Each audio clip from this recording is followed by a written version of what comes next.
Falando em provações que nós vamos enfrentar na vida, uma das provações do dia de hoje, como vocês devem estar bem cientes, uma provação que pode afetar bastante, inclusive, o nosso momento de culto, são as crianças aqui do lado. Eu sei que você pensou em outra coisa, mas eu estava pensando só nas crianças mesmo. Nós vamos ter bastante barulho vindo daquele lado, e é porque nós temos um teatro especial para as crianças acontecendo.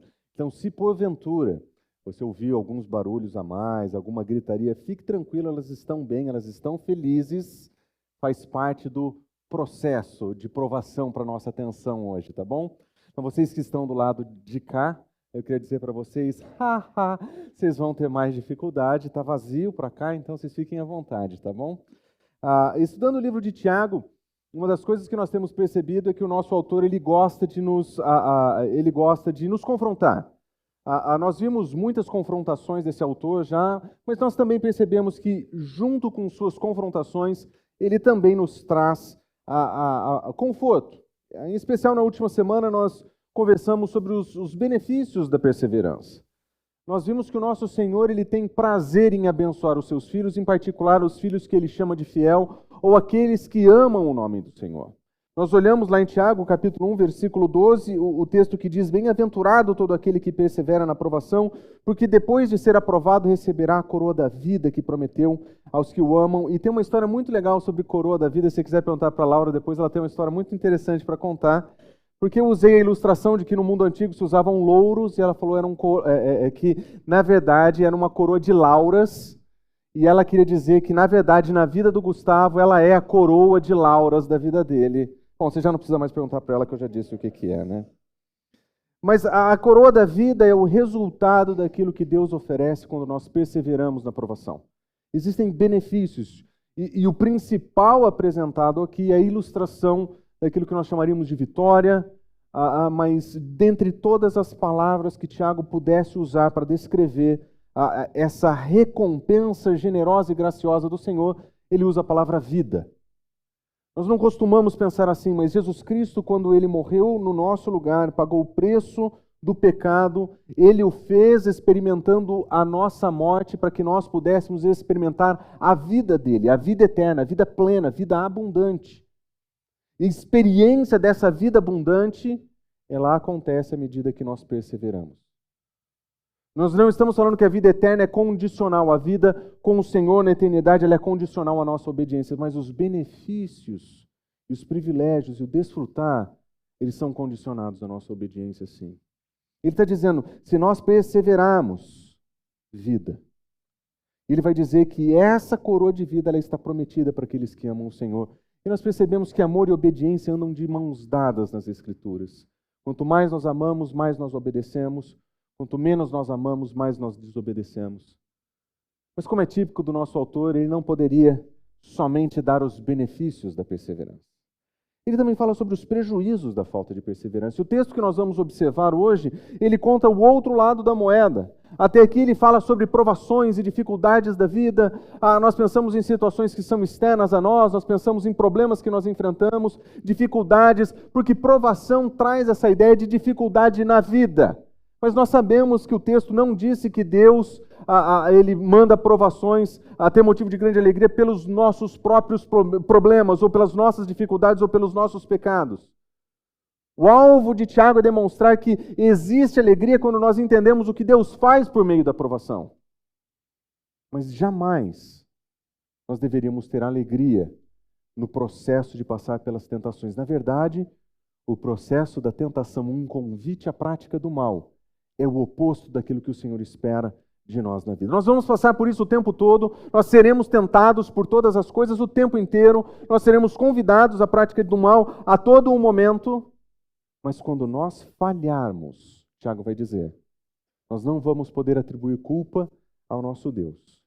Ele vai dizer que nós seremos atentados pelos nossos próprios desejos, mas o fim é morte. E quando nós olhamos para a palavra morte apresentada aqui por Tiago, nós entendemos o contraste. Perseverança leva à vida, falta de perseverança leva à morte. E nós sabemos que nós não morremos quando nós pecamos. Nós sabemos que nós não estamos falando fisicamente de morte. Nós estamos falando da experiência da ausência das bênçãos de Deus, a ausência da experiência do nosso Senhor, ou a falta de intimidade e experiência com o nosso Deus. Quando nós escolhemos pecar, quando nós escolhemos violar os princípios e padrões de Deus, nós estamos escolhendo sua ausência e nós vamos colher como resultado disso a morte. Se por um lado existe benefício na perseverança, vida, existem prejuízos na desobediência e morte. Não existe área cinzenta para Tiago. Não existe meio do caminho. Para ele, perseverança, vida, desobediência, morte. Conta-se a história de um pastor que certa vez foi confrontado por líderes da sua comunidade. E entre as confrontações, a liderança dessa comunidade disse o seguinte: pastor, nós ouvimos o senhor falar muito sobre pecado nas pregações. E nós temos medo que essa nova geração, essa geração que é um pouco mais sensível, que tem os ouvidos mais sensíveis, que eles fiquem com mais medo do pecado, que eles amem mais o pecado do que eles temam o Senhor, e talvez a gente pudesse usar uma abordagem diferente. Talvez nós pudéssemos, quem sabe, usar nomes mais leves. Talvez disfunção, problemas, dificuldades. O que o senhor acha de nós usarmos uma linguagem mais comum da nossa juventude para falar sobre os desafios da vida cristã? Ele vai até o fundo da igreja e ele volta veneno para ratos. Eu entendi o que vocês querem que eu faça. Vocês querem que eu dê novos nomes e novos rótulos para aquilo que é perigoso, na expectativa, quem sabe, de tornar menos perigoso aquilo que se encontra aqui dentro. Mas eu quero dizer uma coisa para vocês. Quanto mais aceitável o rótulo, mais perigoso é o veneno. Se ao invés de veneno a gente colocar aqui, quem sabe, remédio. Quem sabe se ao invés de veneno a gente colocar aqui, quem sabe, um outro nome, mais aceitável ele vai ficar, mais pessoas vão morrer ao consumir. E essa é a tentação que nós temos na nossa geração. Nós não queremos aceitar mais o que o Senhor diz que é certo e o que o Senhor diz que é errado. Nós não queremos mais aceitar o que Ele define como pecado e o que Ele define como erro e aquilo que nós gostaríamos que fosse. E a verdade é que nós estamos colocando novos rótulos nessas práticas, nós estamos dando outros nomes para isso. Às vezes nós chamamos de hormônio, às vezes nós chamamos de escolha, às vezes nós chamamos de opção, às vezes nós chamamos de situação social. Nós damos vários nomes, nós colocamos vários rótulos. E quanto mais aceitável o rótulo é, mais suave fica o veneno. E nós precisamos relembrar das palavras de Tiago. Pecado gera morte, é veneno que mata. E nós não precisamos de outro rótulo, porque o que nós não queremos são pessoas consumindo veneno, achando que vão consumir vida, que vão receber vida. Nós não precisamos de novos nomes, nós não precisamos de novas categorias. Nós precisamos entender, pecado é veneno e mata. E a vida cristã não foi feita para ser vivida na morte, não foi feita para ser vivida sem luz, sem brilho e sem verdade. É por isso que nós precisamos entender como que nós vamos enfrentar as nossas tentações. Porque nós seremos tentados, claro que nós seremos tentados, faz parte da nossa natureza caída, faz parte da nossa fraqueza. A tentação sempre vai estar perto de nós, sempre vai estar próximo a nós, mas nós precisamos ter clara visão de que a tentação ela não nos convida para algo bom. A tentação não é um convite para um banquete. A tentação é um convite que oferece a venda de um banquete, mas te entrega a lavagem. A venda do pecado e o marketing do pecado é excelente. É por isso que nós somos tentados pra caramba. Mas a verdade é, depois da tentação é veneno e morte. E nós precisamos entender então como não entrar em uma vida marcada por morte e ausência da vida e da experiência com Deus, quando nós somos tentados. Porque, de acordo com Tiago, se nós entendemos como é que essa tentação funciona, nós vamos entender melhor ou compreender melhor como que nós reagimos a ela antes de cair. A proposta de Tiago não é nos condenar. A proposta de Tiago é nos ensinar como lidar com a tentação. E baseado no texto que nós vamos ler hoje, Tiago vai dizer, nos ensinar 3 princípios que são fundamentais para nós enfrentarmos e vencermos a tentação. Ele diz que nós precisamos compreender qual é a origem da tentação, qual é o processo da tentação, e nós vamos precisar compreender a bondade de Deus nesse processo.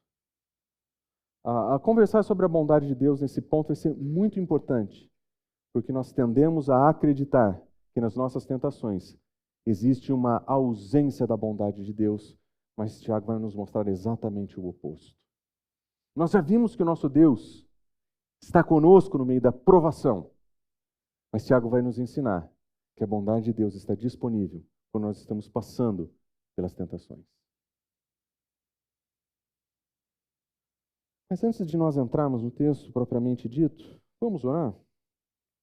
Senhor Deus, enquanto nós olhamos a Tua Palavra, enquanto nós estudamos a Tua Palavra, que o Senhor use a Tua verdade para iluminar o nosso coração. Que nós não sejamos tolos de duvidar da Tua Palavra, que nós não sejamos tolos o suficiente para tentar redefinir a Tua Palavra, mas que sejamos obedientes, Senhor, tanto para receber a Tua Palavra, quanto para colocá-la em prática, Senhor. Que nessa manhã seja o som da Tua Palavra, seja a Tua voz ouvida através das Escrituras. É isso que nós oramos, em nome de Jesus. Amém. Se você tem sua Bíblia, pode abrir Tiago capítulo 1, versículo 13. Nós vamos ler do versículo 13 em diante. E nesse texto nós vamos encontrar as orientações que Tiago tem para nos dar. A primeira orientação que ele nos tem para dar é: nós precisamos refletir sobre a origem da tentação.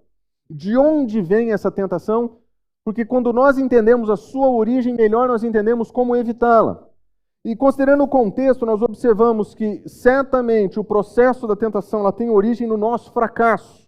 Porque nós vimos, bem-aventurado é aquele que persevera, que é aprovado, que recebe a coroa da vida, que ama o Senhor. Nós vemos que o princípio que Deus tem para aqueles que são obedientes é uma retribuição positiva, de encorajamento. O que significa que, quando nós estamos falhando nesse processo, nós somos aqueles que não perseveraram no processo da tentação.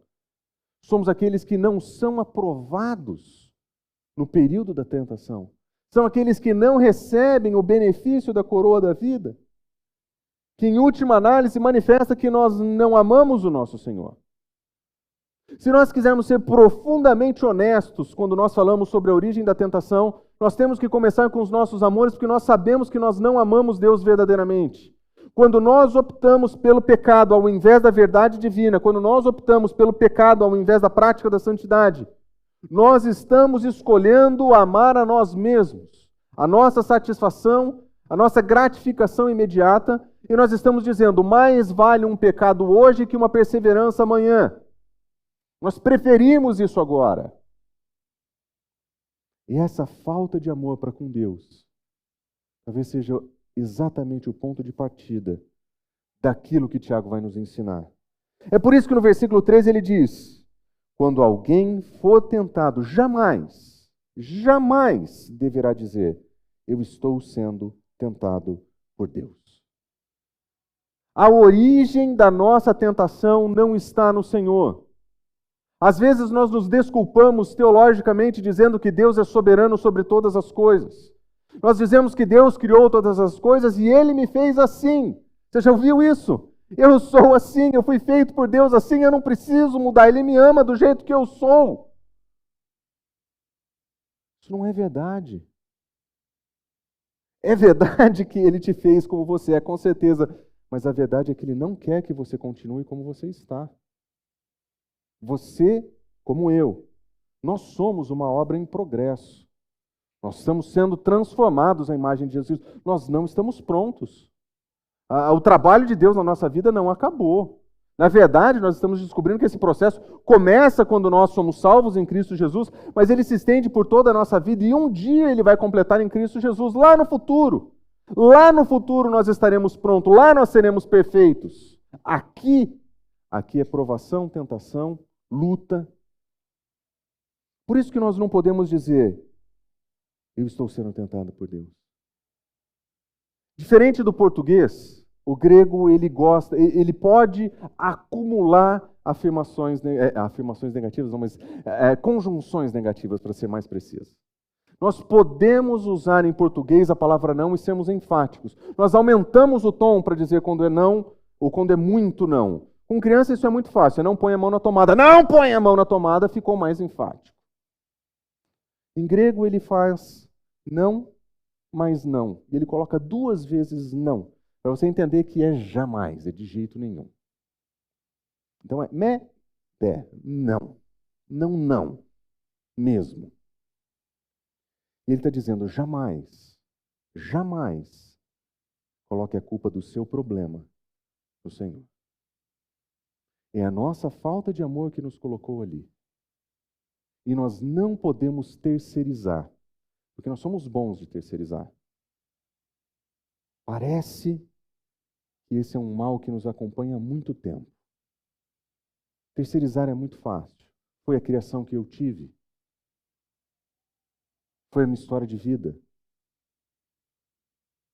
No caso do Murilo, foi a falta do almoço. Ficou mais nervoso. O Senhor não faltou. Ele não faltou em nos entregar tudo o que nós precisamos para a vida e para a piedade.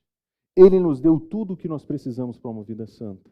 Ele nos deu tudo o que nós precisamos para uma vida de acordo com a sua palavra. Ele nos deu a salvação e nos deu o seu Espírito, e nos capacitou pelo seu Espírito para vivermos de acordo com a sua palavra.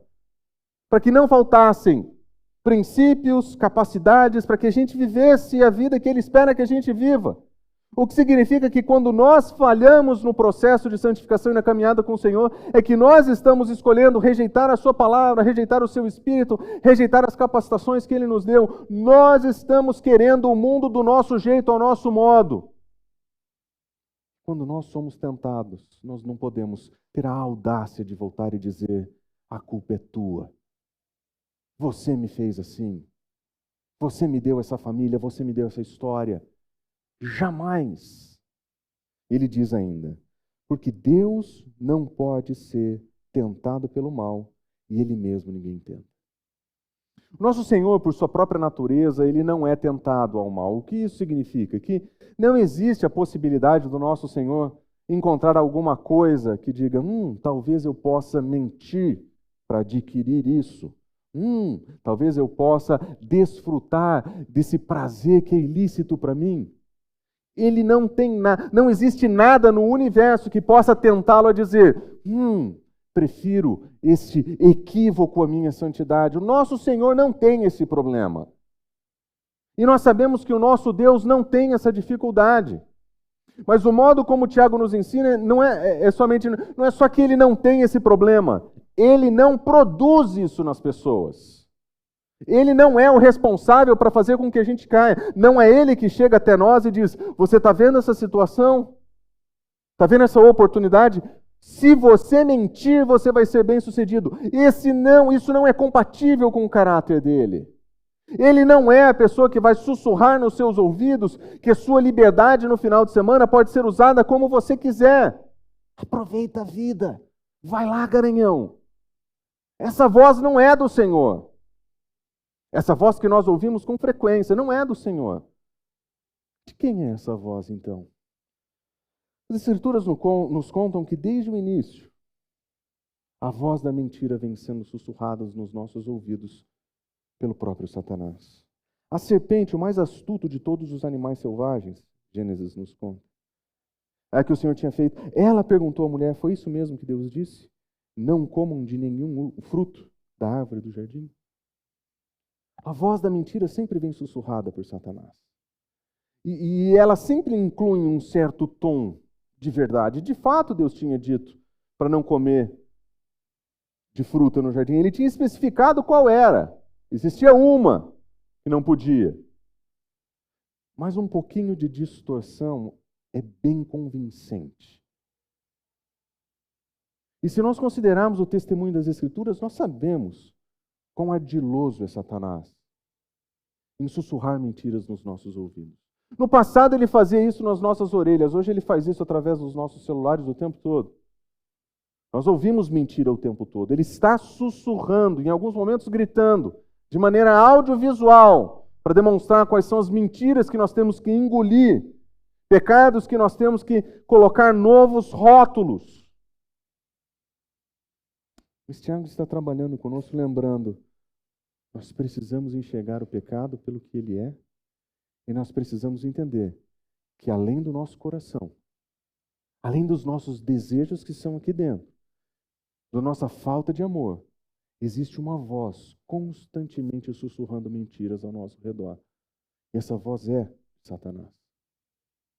E esse convite à prática do mal, ela acontece nas nossas vidas ainda hoje. Nós não podemos dizer vem do Senhor. Nós não podemos colocar a culpa em nenhum outro lugar. Nós sabemos que os nossos fracassos são resultados da nossa falta de amor ao nosso próprio Deus. Então, como é que nós vamos lidar com ela? Nós sabemos que a origem dessa tentação, ela nasce com as mentiras ardilosas do inimigo e que ela ganha eco no nosso coração. E é aqui que nós precisamos entender como que essa tentação funciona, qual que é o processo dessa tentação dentro de nós, para que a gente aprenda a ser mais rápido na hora de responder, especialmente ao ouvir a voz de Deus. Não sei se vocês lembram, não? Mas antigamente, pelo menos, era raro em casa a gente ter sucrilhos. Eu não sei se era assim na sua casa, mas para ter sucrilhos em casa era um negócio, era um evento assim, era uma virada de ano. Assim, nós vamos celebrar a chegada do ano, nós vamos comprar uns sucrilhos para o café da manhã. E claro, como criança, a gente ficava irritando os nossos pais para comprar sucrilhos o tempo todo. Não era nem tanto pelos sucrilhos em si, eu gostava do joguinho que vinha atrás. Eu achava o joguinho dos sucrilhos que era tipo o brinquedo do McLanche Feliz. Ele não serve para mais nada. Durante 30 segundos você é a criança mais feliz do mundo e depois não tem mais o que fazer com aquele brinquedo. Mas eu lembro de um que meu pai comprou uma vez e no final vinha um brinquedo de treino de reflexos. Era uma régua, você treinava reflexos. Você colocava uma réguazinha e tinha as diferenças de cores, então você soltava e aqui embaixo você pegava. E essa era o seu teste de reflexo. Quanto mais a régua passasse, mais lento o seu reflexo. Quanto menos, melhor o seu reflexo. E a gente ficava brincando. Era verdinho, ficava amarelinho, laranjinha, vermelhinho. E você entendia que você era lento. E claro, meus pais eram lentos. E as crianças eram rápidas. A única coisa que você tem que fazer na vida é apertar o dedo, então você consegue fazer rápido. Mas eu acho que isso é uma excelente ilustração para lidar, para entender como que o processo da tentação funciona. Porque quando você percebe que muitas vezes as nossas tentações são faltas de reflexos bem treinados, para perceber que a tentação está chegando e que existe modos de responder de maneira adequada a essa tentação, de que existe um tempo de reflexo, quando nós entendemos isso, nós conseguimos construir respostas que sejam mais rápidas antes que o pecado aconteça. Observe como que Tiago demonstra o processo. O primeiro passo no processo da tentação é a cobiça que nós temos. Ele diz, cada um é tentado pelo seu próprio desejo. Existe alguma coisa dentro de nós que clama por alguma coisa que está fora de nós. Ele chama isso de cobiça em algumas traduções. Essa tradução traz o próprio desejo, algumas traduções o mau desejo do seu coração. Seja como for, ele está dizendo, existe algo dentro de nós que clama por algo fora de nós. E observe as palavras que ele usa. Esse desejo, ele se sente arrastado e seduzido. A linguagem que Tiago vai usar, é até bom que as crianças estejam felizes do outro lado, porque a linguagem do nosso autor aqui é uma linguagem extremamente sensual. Ele vai descrever sedução, ele vai dizer que o pecado ele vai ser concebido, ele vai ser gerado, ele vai dar à luz. A linguagem que o autor está usando é uma linguagem que atiça os sentidos. Que é exatamente o que acontece com a tentação. Como dispositivo retórico, ele foi brilhante, porque ele lembra de como que o pecado nos seduz. E ele coloca a culpa dos nossos pecados dentro de nós, nos nossos desejos. Esse é o primeiro passo.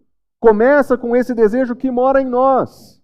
O que significa que se você quiser ser rápido para responder à tentação, você precisa entender onde estão os teus desejos, onde estão os teus pontos fracos, onde estão os lugares onde você gostaria de ter novos rótulos para poder beber novos venenos. É nesse lugar que você precisa prestar atenção, porque o fato de que a cobiça está em nós não significa que nós temos que pecar, não significa que nós estamos pecados, significa que nós somos pecadores. Nós temos a maior luta de todas a ser travada dentro de nós. E nós precisamos lidar com essa cobiça dentro de nós, com os nossos desejos, com os nossos pensamentos. E de certo modo é exatamente o que acontece com Adão e Eva no jardim. Aliás, nós vamos perceber que por toda a história contada por Tiago, nós vamos ouvir ecos da história de Adão e Eva. Observe que Gênesis 3 fala: a mulher, ela viu a árvore, ela parecia agradável ao paladar, ela era atraente aos olhos, era desejável para obter discernimento. Uma vez que a mentira foi inculcada nos ouvidos de Eva, uma vez que a mentira encontrou morada, as deturpações do ensino de Deus pareceram verdadeiras o suficientes para aquela mulher. Olha a descrição, ela vê. É agradável, é atraente, é desejável. É exatamente assim que nós nos sentimos quando nós somos tentados. A mentira se instala no nosso coração e, de repente, aquilo que é desprezível, aquilo que é podre, se torna desejável. E é aqui que começa a nossa luta. Se nosso ouvido constantemente recebe as mentiras de Satanás e nós absorvemos essas mentiras como verdades, é uma questão de tempo para que esses desejos ganhem liberdade, para que esses desejos ganhem asas e para que eles dominem o nosso comportamento. É por isso que cada um de nós precisa ter uma visão muito clara de onde estão os nossos pontos fracos, onde estão os lugares onde as mentiras de Satanás ganharam morada no nosso coração e nos fizeram imunes à verdade divina. Porque a nossa alimentação por veneno que mata começa aqui. É aqui que nós começamos a comer veneno. O veneno ainda está lá na prateleira. Tem um novo rótulo, uma nova apresentação, um novo trabalho de marketing. Mas ele ainda está lá. A cobiça está borbulhando ainda. A cobiça está mexendo no nosso coração. Mas nós ainda não comemos o veneno. Nós só estamos indo naquela direção. E é aqui que nós precisamos aprender a parar o processo da tentação. É dizer: Senhor, a tua verdade me diz que aquilo é mentira. A tua verdade me diz que essa propaganda é enganosa. A tua verdade me diz que se eu comer esse pacote de veneno, eu vou morrer. Eu não quero ir para lá, Senhor. Porque eu sei que se eu for para lá, o caminho é trágico. Mas observa que o texto de Tiago continua, ele diz: então o desejo, olha só a linguagem, tendo concebido o pecado, e o pecado, após consumado, ele gera morte. Existe um momento de concepção. Existe um momento onde o desejo por algo e a prática de fazer aquilo que aquele meu desejo me chama a fazer, ele se torna real. E é aqui que nós começamos a comer o veneno. É nesse lugar que nós deixamos com que os desejos sejam a orientação e a sustentação da nossa prática, que os nossos desejos, enganados pelas mentiras de Satanás e a deturpação da verdade de Deus, nos convençam que aquele é o melhor caminho. Quando nós temos um problema no trabalho, basta mentir e a solução se resolve. Você foi convidado. Mas é quando você mente que você come o veneno. Aconteceu na família.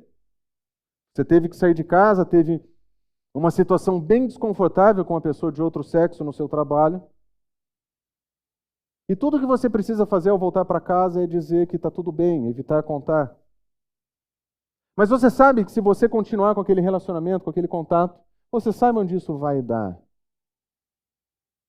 E de repente você começa a encontrar desculpas, são reuniões mais tardes, são novos projetos, uma viagem, e de repente você está experimentando o veneno que gera morte. Se nós aprendemos a lidar com os nossos desejos e as nossas mentiras antes de experimentar pelo veneno, nós vamos evitar muito desse processo de tentação. Porque uma vez concebido, o pecado vai dar à luz.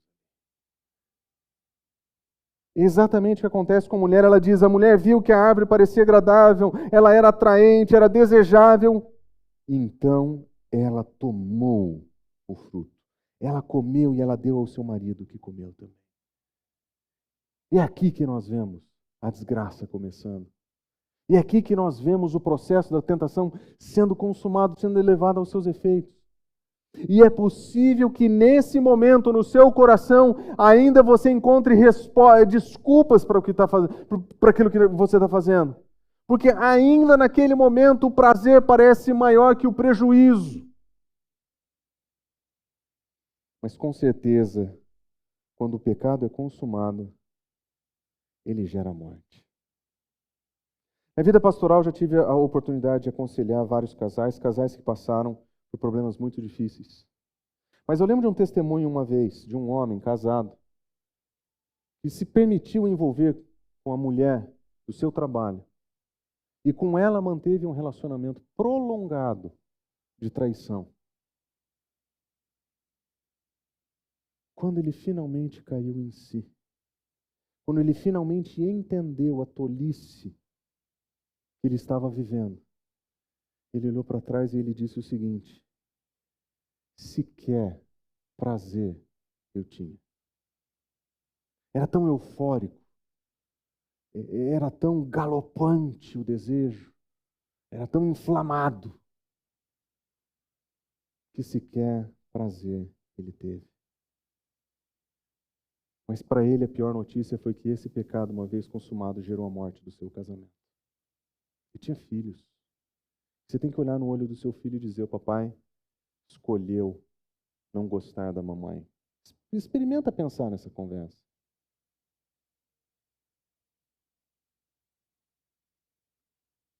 Com pecado nós não brincamos, porque pecado é veneno e pecado gera morte. Nós precisamos ser muito claros com isso aqui. Não existe vida no pecado. Não existe felicidade no pecado. Não existe nem prazer no pecado. Se existe algo que o pecado sabe fazer, é convencer o nosso coração de mentiras que nos levam cada vez mais longe do nosso Senhor. Com Adão e Eva nós vemos o resultado: os olhos se abriram e eles perceberam que estavam nus. E ali eles juntaram folhas de figueiras para cobrir. Esse texto é tão profundo, em tanto sentido. Mas o pecado, quando finalmente nós caímos na real, nós entendemos a nossa nudez, nós entendemos o nosso fracasso, nós entendemos que ali não estava a nossa felicidade, que nós não ganhamos as promessas que o pecado nos tinha feito, de alegria, liberdade, por exemplo, nós não temos nada disso. De repente nós estamos sozinhos, nus diante de Deus, dizendo: Senhor, o que aconteceu comigo? Figueiras para se esconder, fuga do Senhor. Pecado produz a morte. Deus perguntou: quem disse para você que você estava nu? Você comeu do fruto da árvore que eu disse para não comer? E então disse o homem: foi a mulher que o Senhor me deu. A culpa, no fim das contas, Senhor, é tua. A culpa, no final das contas, é você. Se o Senhor não tivesse criado essa mulher, eu jamais teria tido essa ideia. Eu sempre fui tão fiel ao Senhor. Se não fosse esse contexto que o Senhor tivesse: Senhor, a culpa, no final das contas, o Senhor sabe, é sua. E é exatamente aqui que Tiago começa. Começa aqui. No fato de que nós não queremos aceitar as nossas falhas e os nossos fracassos, e nós queremos que a culpa seja da igreja. A igreja não me amparou, eu deveria ter sido cuidado, eu deveria ter sido servido, as pessoas tinham que se preocupar comigo. Ninguém veio me visitar. Nunca participou de um culto, nunca foi num grupo pequeno, Nunca dividiu as necessidades do seu coração. De repente, a igreja tinha que ser onisciente para descobrir que você estava passando por dificuldade. A igreja não tem como fazer isso. Então foi Deus, porque Deus sabia, Deus é onisciente. Mas você não procurou Ele em nenhum momento, você viveu longe da igreja, Ele deu a igreja, Ele deu a palavra, Ele deu tudo o que você precisa para viver, você escolheu viver sozinho. A culpa é tua. A culpa é nossa, nós somos assim. Nós sabemos que se nós deixarmos, esse mundo nos convence das suas mentiras e nós abandonamos o nosso Senhor. Pode vir no culto, pode vir na escola bíblica, pode ir no grupo pequeno. As mentiras de Satanás estão no seu coração, seu ouvido já está ganho para outro time, você já está comendo veneno em outro lugar. A culpa não é do Senhor. A culpa não é da esposa, não é do marido, não é da casa, não é da igreja. A culpa é nossa. Nós somos pecadores. Nós desejamos o mal. Nós escolhemos as mentiras que nós acreditamos. Nós escolhemos a desobediência. Nós é que não amamos o Senhor como deveríamos. É por isso que nós pecamos. É por isso que nós caímos na tentação.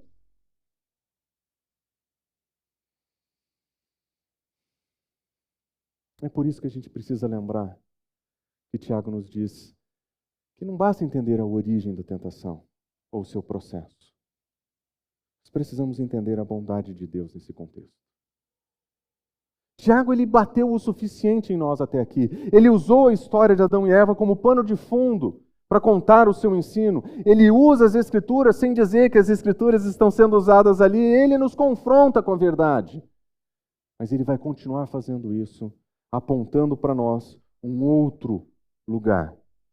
Ao invés de buscar em Deus a culpa pelos nossos problemas, Tiago nos lembra de verdades que nós esquecemos, especialmente quando nós estamos passando por tentação. Meus amados irmãos, não se deixem enganar. Ele sabe que é uma questão de verdade e mentira. Ele sabe que é uma questão de certo e errado. Ele sabe que é uma questão de dolo e engano. Ele diz, toda boa dádiva e todo dom perfeito vem do alto. As coisas boas vêm do Senhor.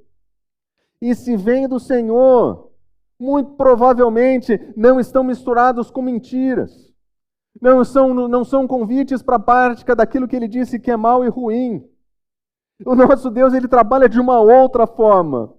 Ele oferece aquilo que é bom no meio da desgraça, no meio da nossa tentação. Nós encontramos um Deus que oferece coisas boas. Ele não oferece veneno com o título de coisas boas. Ele oferece coisas boas.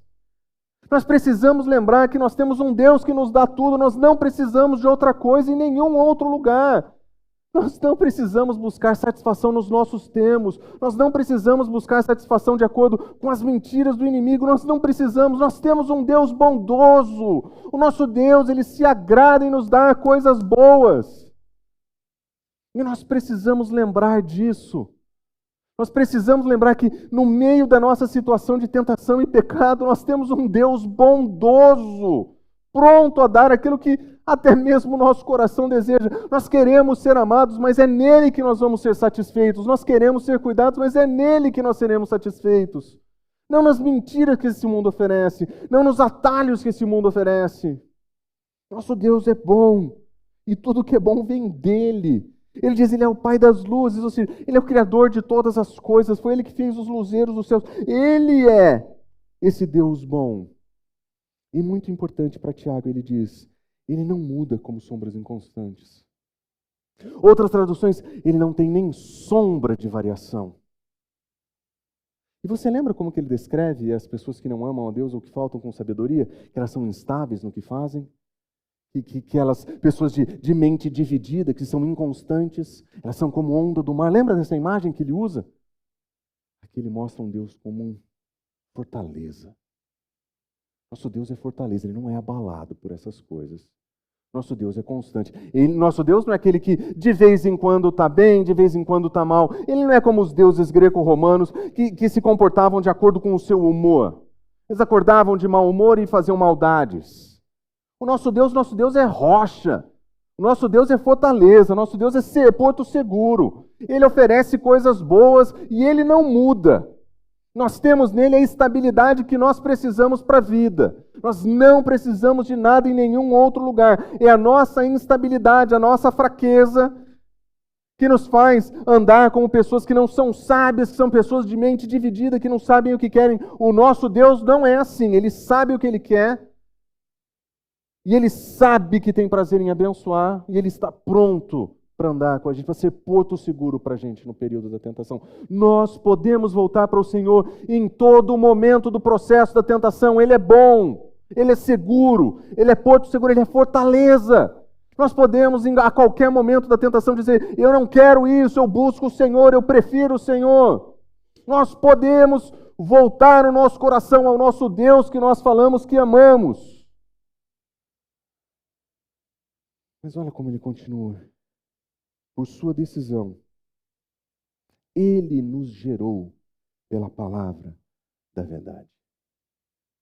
É muito interessante que Tiago usa a mesma expressão, que o pecado, quando concebido, ele gera a morte. Mas o nosso Senhor, na sua bondade, Ele nos gerou. Ele nos regenerou. Na sua bondade, Ele pode gerar em nós vida. Mas o modo pelo qual Deus faz isso é muito interessante. Ele diz: Ele nos gerou pela palavra da verdade. Tiago sabe que o problema é a mentira e o engano. Mas ele nos diz: o nosso Deus é bom e fortaleza. Quer vencer a tentação? Volte para a palavra de Deus. Na palavra de Deus, os pecados não têm rótulos. Na palavra de Deus, a verdade é clara. Ela dói, ela machuca, mas ela é verdadeira. Nas Escrituras, mentir é pecado. Não tem negócio. Não adianta colocar um novo rótulo. Lá os rótulos não funcionam. As desculpas não funcionam. Ira. Não precisa pôr um novo rótulo. Temperamento. Quando nós estamos agredindo verbalmente pessoas, nós estamos agredindo verbalmente pessoas com ira. O nome disso é pecado. A Escritura não tem medo de chamar de pecado aquilo que é pecado. Ódio, pecado, raiva, contenda, briga, mentira, discórdia, devassidão, promiscuidade. A Escritura não tem medo de dizer que essas coisas são pecado. Lascívia, o desejo ruim, o desejo sexual fora do casamento, pecado. A Escritura nos apresenta a verdade. E por meio da verdade da Escritura, o Senhor produz em nós a vida que Ele prometeu. E é assim que nós enfrentamos a tentação. É ouvindo o que o Senhor diz e ignorando as mentiras e os enganos de Satanás. É ouvindo o que o Senhor diz e rejeitando os desejos do meu coração. O meu coração é desesperadamente corrupto. Ninguém o conhece de verdade. Mas graças a Deus, que por meio da sua palavra, Ele informa o que está errado no meu coração. E eu posso, ao invés de ouvir os meus desejos, ouvir a voz de Deus. Por meio da sua palavra, Ele nos ensina a enfrentar a tentação. O que significa que se nós estamos vivendo uma vida marcada pelo pecado, pelo consumo consciente de veneno, na expectativa de que isso nos dê vida e vida em abundância, significa que nem a palavra do Senhor nós estamos ouvindo, significa que nós não estamos prestando atenção à verdade de Deus, significa que nós estamos abandonando a palavra da verdade. Essa rota gera morte. Entenda isso. Essa rota gera morte. Mas o Senhor nos gerou pela palavra da verdade, a fim de que nós sejamos como os primeiros frutos de tudo que Ele criou. Percebe a linguagem de Tiago? Como se nós estivéssemos no jardim antes de comermos a fruta. Primeiros frutos de tudo que Ele criou lá atrás. Tiago está dizendo que nós podemos levar uma vida inculpável diante de Deus. Ele está dizendo que nós podemos levar uma vida marcada pela bondade de Deus. Mas nós vamos precisar das Escrituras nesse processo. Nós precisamos de revelação divina de Deus para entendermos como trilhar o nosso caminho. Nós não vamos encontrar vida, satisfação, se nós ignorarmos a verdade de Deus. O que nós podemos concluir disso tudo, então? Se eu pudesse usar 2 linhas para descrever o que Tiago nos ensinou nos últimos versículos, eu diria: por um lado, a provação, aquele que persevera na provação, que responde à provação com perseverança, ele tem vida. Mas aquele que na tentação encontra o pecado, ele vive morte. O que Tiago está colocando diante de nós é a pergunta: que tipo de vida você quer viver? Se você enfrentar as tuas provações de vida com perseverança, vida. Se você enfrentar as tuas tentações com pecado, morte. Mas a pergunta é: o que é que você vai fazer? Ele está pronto para andar conosco. Ele está pronto para andar conosco. Ele é nossa rocha, nossa fortaleza. Ele nos deu tudo que é bom, verdadeiramente bom, Ele já deu. E se nós não temos, nós não precisamos. Ele já deu.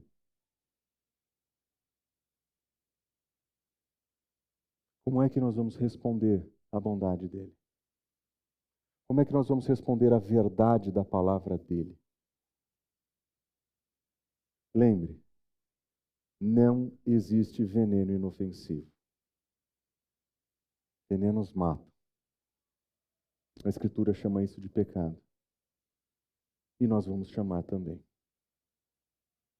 Nós precisamos aprender a abandonar os convites, ou responder os convites para uma prática do mal, com a palavra de Deus, ouvindo a voz de Deus.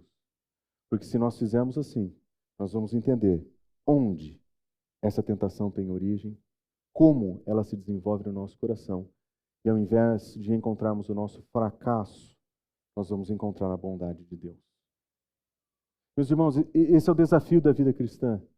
Esse é o desafio da vida cristã, de entender que a culpa pelo pecado é minha, mas que eu tenho um Senhor que me liberta da culpa e do pecado.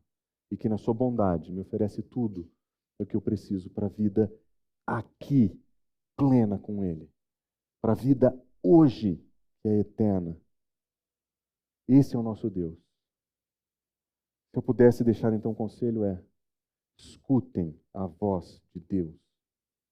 Parem de escutar os enganos e as mentiras de Satanás. Evitem voltar o seu coração para as mentiras e os enganos que assediam o nosso coração. Escutem a palavra de Deus. Estudem a palavra de Deus. Leiam as Escrituras. Porque é aqui que nós vamos aprender a diferenciar os venenos com rótulos errados. E vamos encontrar salvação para as nossas próprias tentações. Vamos orar?